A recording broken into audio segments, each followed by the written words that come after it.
This photo is just insane. I was blown away by this one. Oh man, yeah, this is so tasty. Perfect. Eric and I were scrolling Andrea's thread last night, and I said, "Whoa, pull the e-brake, dude.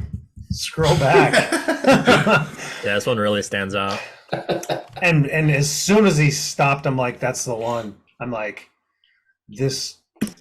I mean, it's got everything. I mean, it's really beautiful. Andrea, super seems like a super nice guy. Messaged back and forth with him a little bit yesterday. Italian photographer. Um, Not exactly sure where he took this image. There wasn't He a took lot it written. in Italy in a nature reserve. Oh, okay, Yeah, cool. he said it like it's so protected you can't even walk in it, but he photographed this like on the periphery of it.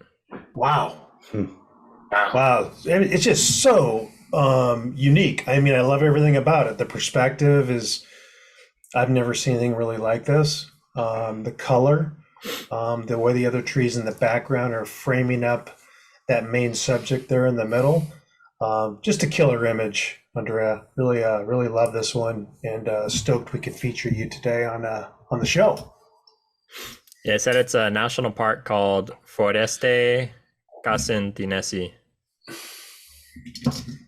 My Italian's not great, but That's pretty uh, good, dude. north of Tuscany. I'm sure Mike Okay. DiMiola could say it better. If I saw it written, I might take a whack at it, but I'm not going to try to reiterate it off what you said. It was like Italian with a Spanish accent. Yeah, That's Exactly. how I gotta read it. Yeah, Spentaliano. yeah. I love the processing here. I feel like it's just perfect. I love how like bright and airy it is, and how white the sky is, and how it just like fades into nothing.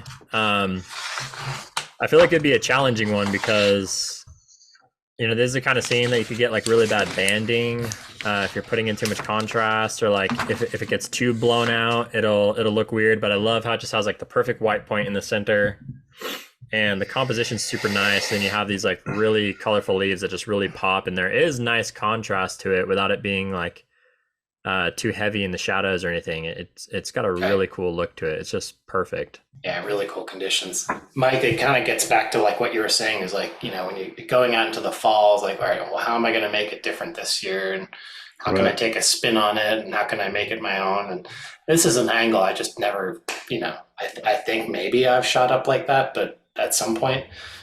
But yeah, it's a nice take on a fall scene, a really nice take on a fall scene that, just like it's just really cool that we can kind of keep pushing it and looking at it in different ways. as far as this image is concerned, everything you guys said was spot on. The one thing I will say is I feel like I do see a lot of especially in the fall foliage images, that kind of wide angle aimed up, and they're very repetitive. They're not, it's kind of an easy shot, and I love how he has a totally different spin on it, and it's really unique. Kind of like what you were saying, Jimmy. It's like a new spin on kind of a fairly similar shot or similar image that we've seen before.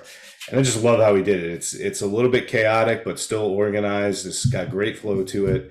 Just a fantastic image. And I think this is a beech tree, right? Jimmy, you probably know better than I would, right? It looks like one, but it's obviously different from what we've got here.